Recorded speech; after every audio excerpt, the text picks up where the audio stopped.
ওম শান্তি ইমান এক্সপেৰিমেণ্ট হৈ আছে পৃথিৱীত আহকচোন নিজে নিজৰ লগত এক্সপেৰিমেণ্ট কৰোঁ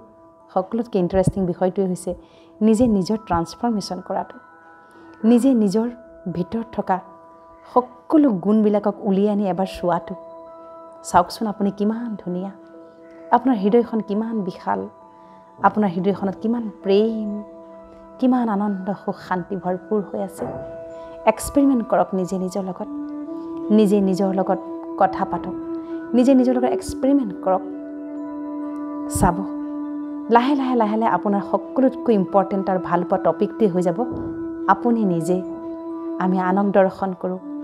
আনক দৰ্শন কৰোঁতে কৰোঁতে কৰোঁতে নিজক দৰ্শন কৰিবলৈ পাহৰি গ'লোঁ নিজক দৰ্শন কৰিবলৈ এখন আইনাৰ দৰকাৰ নাথাকে নিজক দৰ্শন কৰিবলৈ লুকিং মিৰৰ নালাগে